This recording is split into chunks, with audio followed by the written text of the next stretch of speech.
The horns up, Asia Wilson refusing to do any horns up action, of course, rooting hard for her Gamecocks today. And they told me there's no rules against it. You will probably see a lot of these bright colored pink shoes, like the color of my tie, on the floor tonight as Texas takes on South Carolina for a spot in the championship game. And I swear, I did not plan out wearing this tie with Texas wearing the A1s. My allegiances are clear. The 89th Masters, one no one will soon forget.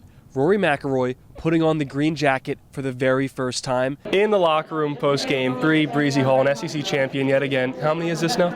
This is number 3. Does it feel any sweeter, any different? It feels the same, I can't lie. And with this new 12-team playoff, right? Ohio State, the first ever 2-loss national champion. So everything is in your sight, in your reach. And if you're a Clemson or South Carolina fan, this is possible. And this is what you want, because I can tell for all these Ohio State players, fans, and family, it's pretty darn sweet over here. I mean, Christy, we are here in the Sunshine State. I got to enjoy the moment. I don't know why we're not at a pool or a lake or some part of the Tampa Bay soaking in the sun, but I'll get more professional. Glasses off. Let's talk business. Let's talk Gamecocks, Chaz. The Legion of Boom, right? Such a historical defense that they had there. Earl Thomas, Cam Chancellor, Richard Sherman, the guy calling your name. What does it mean to be a part of the new Legion of Boom? Man, that's huge, man, honestly. The Legion of Boom, you know, back in I used to watch their highlights all day. And Rhodey, she was actually reached out to by Shirley Burton, who was on the South Carolina softball 1983 team, who last played UCLA in the College World Series. That game went 17 innings, 4 hours long, and South Carolina lost 2-1. These UConn Huskies have been the hottest team in college basketball over the past couple months. Since their loss to Tennessee in early February, they've beaten everyone they've played by an average of more than 20 points, and that's including their game against South Carolina. It was an eventful week for Gamecock women's basketball. Mylasia Fulwiley made her official announcement to enter the transfer portal, leaving after her sophomore season. She made the announcement via her Instagram. Now, if this Gamecock Nation, this student section, this crowd can show the blackout energy, the Gamecock pit energy, then maybe they can make an impact on this game. I am fascinated to see what this team's defense looks like, because South Carolina, they lost, what, close to 30 seniors this year? Yeah. Most of them key defensive players. First round, he's been on the driving range, he's been on the putting green, just trying to get some extra reps and trying to clear his mind after this pretty poor opening round. Well, South Carolina with a record-setting 108-48 victory. Joyce Edwards, your first ever NCAA tournament game. Safe to say it went pretty well. How did it feel out there? It felt good, you know, just staying confident. And someone that everyone loves to see, he's not a senior, but Colin Murray-Boyles, this could be his last home game here at CLA, as he is a lottery draft pick prospect, and he's been playing some of his best ball as of late. You guys belong, and I think you proved that. What can you prove today against this A&M team? We're just going to play a hard game. Who do you want to win this week? Keegan Bradley. Why? Because I'm friends with his son. Oh, that's cool. How about you? I'm his son. So you want Keegan to win? Yeah. That's awesome.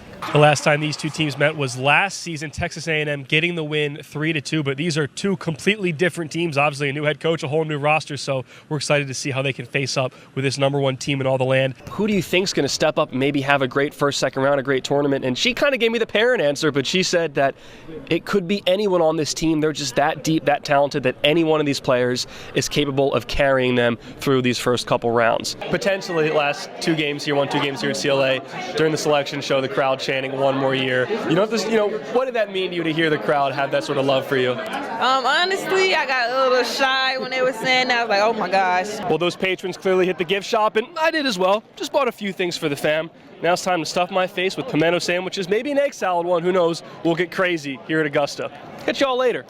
Driving in, it does start to feel like football season. There's people tailgating. We could hear the marching band behind us. We're almost there, and we're just 135 days away from the actual season opening kickoff in Atlanta against Virginia Tech. But guess what? We get a little sneak peek of the 2025 Gamecock team. I love the competition. I love the hype around it. That's another thing. And I love just the atmosphere that it brings. The CLA is going to be rocking when they come. South Carolina versus UConn. What's the first memory or moment that pops up in your head?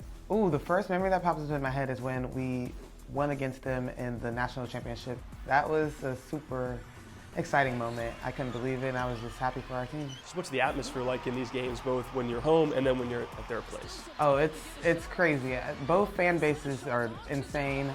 They both go hard for their players and their team, so it's a very fun environment. When Ashlyn blocked KK Arnold during the UConn game last year, that was the loudest I probably ever heard of CLA. It was incredible. Like, I just couldn't believe how loud it could get in there, and something I'll probably never forget. Now you're a member, of the seatbelt gang on this team. You're always defending the toughest and most, offensive players on the other team. I'm assuming you have some role with Paige Beckers this weekend. What's the challenges that comes into guarding a player like her? She's a tough player. She has a lot in her bag, and she has a lot of different moves, and she's so poised. And I think trying to go into the game, trying to know what her next move is going to be is probably not going to be the best thing for me. I think I'm just going to have to read and read the offense of what the team is trying to do for her and how they're going to set her up to produce. But I think if we come out there and do exactly that seatbelt gang, I think it'll be great for us. There's a lot of emphasis and excitement for this. How do you guys keep yourself poised and just play like any other game? I mean, keeping the main thing, college game day coming is always great. It's going to be a really exciting atmosphere, but focus on what we're supposed to do for that game, and executing is probably just the most important thing for us. Maybe you face this team again down the line in the bracket, who knows, but this could be the last UConn-South Carolina game of your career. I mean, is there emotions you have going into that, and how do you keep those sort of, in the right spot? I don't know if I've thought about it like that. I try not to think about it like that or anything of like knowing that I'm going to be leaving the school, because it's just sad. But I just kind of just take it one game at a time and just worry about that game. I don't know if it's really a statement. I think it's two really good teams, and I think it'll be a test for where we are in the season.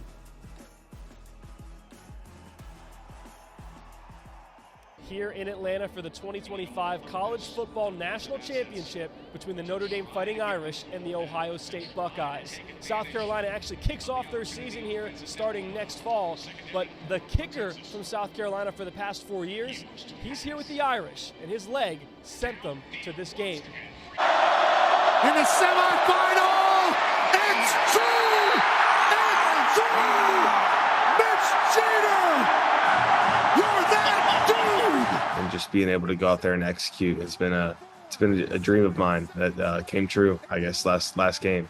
Notre Dame kicker Mitch Jeter sent the Fighting Irish to the national championship with this game-winning kick over Penn State. The graduate transfer is 7 of 8 on field goals in the playoffs since fully recovering from a regular season hip injury. Just being able to feel like I'm my normal self again, that feels nice, and it gives me a lot of joy to go out there and do that for this team. Jeter, a Salisbury, North Carolina native, spent his first 4 years of college at South Carolina, making 23 of 25 kicks for the Gamecocks after earning a starting role in 2022. How did that shape you to be ready, for this stage that you're on now?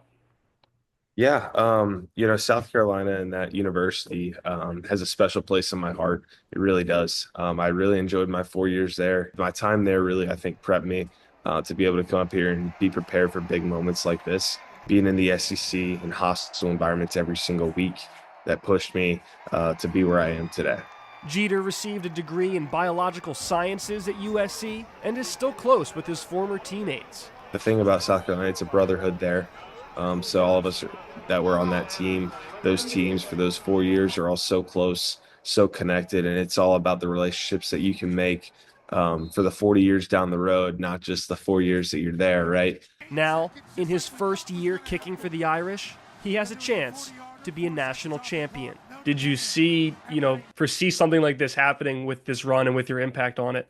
Every year, every team, I think, has a dream of playing in the national championship, right? Whenever I entered the transfer portal, I didn't really know what to expect. But to be able to come up here and obviously have this team has a little bit of success, and to be able to go to a national championship it's been awesome, and something that I'm going to remember for a long, long time. Mitch Jeter says since he transferred to Notre Dame, this national championship in Atlanta is the closest game he's had to home, so he expects a lot of friends and family in the stands tonight.